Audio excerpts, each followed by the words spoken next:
आमचा संपर्क प्रमुख इथं आहे, मी संपर्क नेता आहे आणि अशा सगळ्या बैठका महाराष्ट्रात चालू आहे।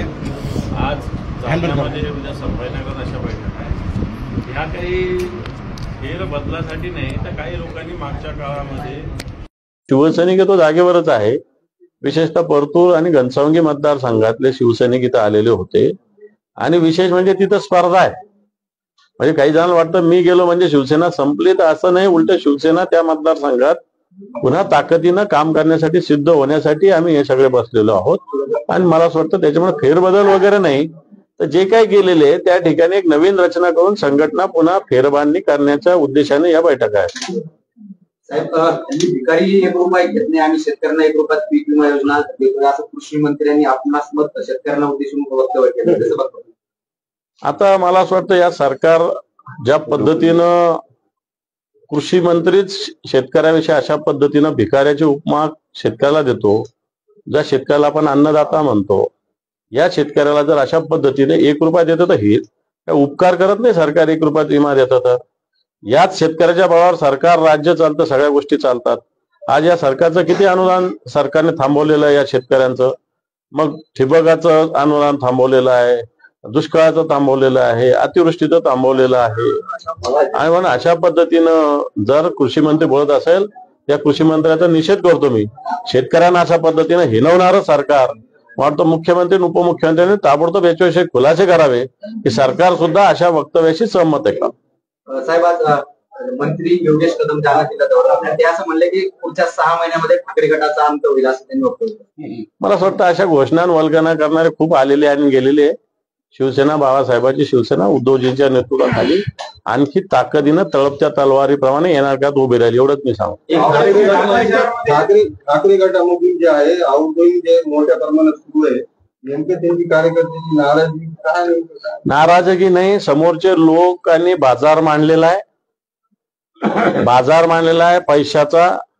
पैशाची ऑफर दिली जातात, कामाची ऑफर दिली जातात, खरेदी विक्रीचा व्यवहार या सगळ्या लोकांनी मांडलेला। आणि काही लोक जर असे बाजारात मांडलेले लोक जात असेल तर त्याचा आम्हाला मुळीच दुःख नाही, कारण बेसिक शिवसैनिक तुम्ही जाता बाहेर भेटा, काही लोकांना भेटलेले असतील, हा शिवसेनेसोबत। ऑपरेशन टायगर सुरू आहे, ऑपरेशन टायगर थांबणार नाही, योगेश कदम म्हणाले। योगेश कदमला काय माहिती, योगेश कदम अजून लहान आहे, योगेश कदमला अजून संघटनाही माहिती नाहीये। बापाच्या बळावर काम करणं सोपं असतं, उभा करणं अवघड असतं। देवेंद्र फडणवीस आज सपत्नीक कुंभमेळ्याला जाणार आहे, ते त्या ठिकाणी स्नान देखील करणार आहे। यापूर्वी रावसाहेब दानवे, नवनीत राणा, रवी राणा यांनी देखील त्या कुंभमेळ्यामध्ये स्नान केले। याचाच अर्थ बरेच पाप केलेले असतील यांनी, म्हणून व्हायला चालले असतील। त्याच्यावरती काय बोला। तुमचे महाविकास आघाडीचे माजी आमदार सुरेशजी उद्या अजित पवार गटात प्रवेश करणार, त्यांच्या पक्षाचं त्यांना विचार, माझ्या पक्षाचं मला बोला। तुमची बैठक सुरू असताना जिल्हा प्रमुख निघून गेले। अरे आजारी असं नाही, ते आजारी आहे, त्यांची काही डॉक्टरांकडे अपॉइंटमेंट आहे, त्याला ते गेलेले आहेत। आम्हाला थोडा उशीर झाला, नाही तर त्यांनी बरोबर अपॉइंटमेंट घेतली होती। त्याच्यामुळे असं काही गेलं त्याचा वेगळा अर्थ असायची काही गरज नाही। सर, शिवभोजन थाळी बंद करण्याच्या मार्गावर असं होणार नाही।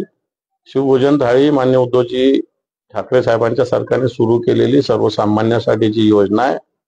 एकीकडे सरकार वेगवेगळ्या ठिकाणी उधळपट्टी करतं, जाहिरातीवर उधळपट्टी करतं, आणि शिवभोजन थाळी बिलकुल आम्ही बंद होऊ देणार नाही। जालना शहरामध्ये, जिल्ह्यामध्ये ज्वलंत प्रश्न सिडकोचा आलेला आहे। माजी आमदार संतोष दानवे यांनी, झांबरे यांनी 900 कोटी रुपयाचा भ्रष्टाचार इथं बाहेर काढलेला। हा प्रश्न आपण विधानसभा, विधान परिषदेत उचलला, ते पण मी हा मांडलेला, 2दा मांडलेला आहे। फक्त 5 जणांनी अख्ख्या सगळ्या शेतकऱ्यांची जमीन खरेदी केलेली आहे। जे सिडकोनी इथं रिजेक्ट केलेला प्रकल्प होता नवघर नावाने, बरोबर ना, तो प्रकल्प पुन्हा एकदा या सरकारने भ्रष्टाचाराच्या रूपानं स्वीकारलेला आहे। मला ही भांडवलशाही आहे, शेतकऱ्यांची जमीन स्वस्तात खरेदी करायची।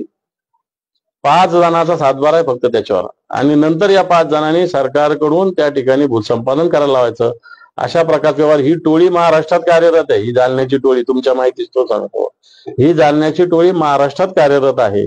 निश्चित याच्याविषयी संतोष झांबरे यांनी जे आंदोलन उभारलेलं आहे, हा विषय विधिमंडळात येणार काळात आम्ही निश्चित घेऊ, याच्या आधी सुद्धा घेतलेला आहे। सरपंच संतोष देशमुख यांचे जे बंधू देशमुख यांनी आज असं म्हटलंय की बीडमध्ये एक बी टीम नावाची टोळी आहे आणि त्याच्यावर प्रशासन जे पोलीस प्रशासन ते कारवाई करत त्यांनी काही नावं देखील मीडिया समोर जाहीर केली, यांच्यावर कारवाई होण्याचं त्यांचं म्हणणं.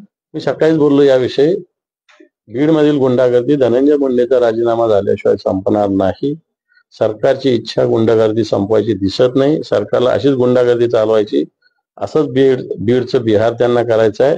आणि मला असं वाटतं धनंजय मुंडे यांनी नैतिकदृष्ट्या राजीनामा दिल्यानंतरच इथली गुंडागर्दी संपेल.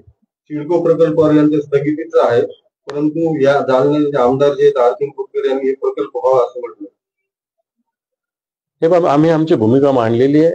मग जे मूळ शेतकरी त्यांना द्यावी ना ती भूसंपादित रक्कम. या 5 जणांना का द्यायची? शेतकऱ्याची जमीन बेभाव घ्यायची कवडी मोल भावाने आणि 4-5 व्यापाऱ्यांनी मोठ्या किमतीत त्याचा मोठा वसूल करायची. तर सर्वसामान्य शेतकऱ्याला द्यावा ना. अर्जुन खोतकर म्हणा करा प्रकल्प. धक्क्यावर अशी चर्चा आहे की शिवसेना उभारण्या गटाचे जे कार्यकर्ते त्यांच्याकडून वरिष्ठांचं लक्ष नाही म्हणून पक्ष सोडीचा गळती लागली. आता तुमच्याकडे कुठं दबकावा झाला? हे सगळे लोक तिथं आलेले आहे आणि हे कोण आम्ही सगळे बसलेलो नाही तर लक्ष नाही असं कोण म्हणे तुम्हाला? उपमुख्यमंत्री एकनाथ शिंदे जालना दौऱ्यावर असताना शिवसेनेतील तुमच्या पक्षातील काही पदाधिकाऱ्यांनी त्यांच्या शिवसेनेत जाण्यासाठी प्रयत्न केले होते, मात्र त्यांना वरिष्ठांकडून विरोध झाल्याच्या चर्चा आता सुरू आहेत आणि त्यामुळे त्यांचे प्रवेश झाले नाहीत. नाहीतर जालन्यातून काही प्रवेश झाले असते अशी जालन्याच्या वर्तुळात चर्चा. हे पण प्रलोभन देण्याचं त्यांचं काम चालू आहे. या प्रलोभनाला सर्वसामान्य शिवसैनिक बोलणार नाही. सगळे लोक शिवसेनेचे जागच्या जागेवर जे बाजारात मांडलेले होते त्यांची विक्री झालेली आहे. बस झालं तर थँक्यू.